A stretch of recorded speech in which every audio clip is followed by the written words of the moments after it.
Night fell on the Black Sea heavily, like a black flag after battle.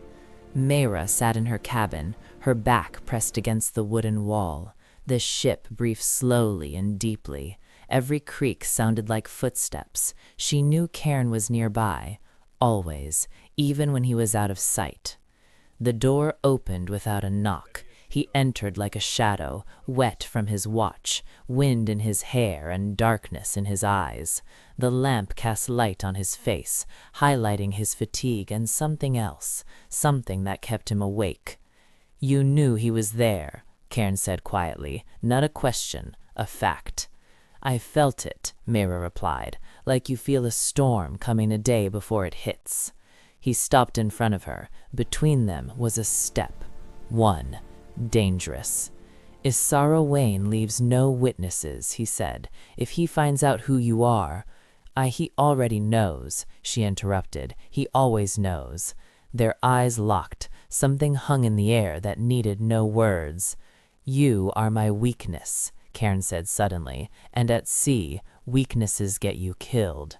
Meira slowly stood up. She moved closer, close enough to feel the warmth of his body, the smell of salt and smoke. "And I am your risk," she replied, "but I'm tired of running." He didn't touch her, and that was the hardest part. His hands were clenched into fists, as if he were holding a storm in them.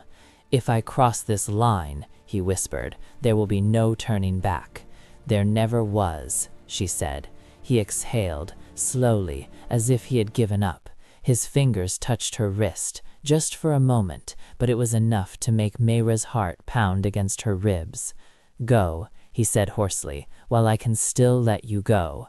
She didn't leave right away. She leaned down and touched his cheek with her lips, quickly, like a thief, like a promise. "You haven't let me go yet," she whispered, and she disappeared behind the door. At dawn, they saw Ragged Reef. The island looked dead. Sharp rocks torn by waves, fog creeping low as if hiding secrets, the perfect place for a trap. "He's here," Rufo said. "I can smell him." "We don't attack first," Cairn replied. "Today we are shadows." Meira stood nearby, in a man's shirt, tied with a belt. Her hair was tied back. Her eyes were dark and focused. "You stay on the ship," Cairn ordered. "No," she said calmly. "That's not a request, and it's not your choice." He looked at her for a long time, then he nodded. "Then stay close. If something goes wrong, run."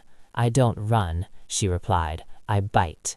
The corner of his mouth twitched, almost a smile. The ambush was swift and bloody. Gunshots, screams, metal against metal. Meira acted instinctively, moving, hiding, cutting ropes that could give them away. She saw Cairn fighting, fiercely, precisely, like a storm in a human body. And then he appeared, Isaro Wayne, clean as if from a salon, with a cold smile and eyes that knew no pity. "Meira," he said, as if savoring the name, "you've grown up." Cairn lunged forward, but Meira was already standing between them. "It's over, Isaro," she said. "You took everything from me." "I gave you freedom," he replied. "You're alive." "For now," she said. A shot rang out. Isaro fell. Silence covered the reef like a blanket. They returned to the ship in silence. In the cabin, Cairn closed the door. Slowly, he approached Meira. His hands were shaking. She had never seen that before. "I almost lost you," he said. "But you didn't," she replied. He pulled her towards him, this time without hesitation. Their foreheads touched, their breath mingled, the world disappeared. It wasn't rushed, it was a confession. When they parted, the sea roared outside the door, and it knew this night would change everything.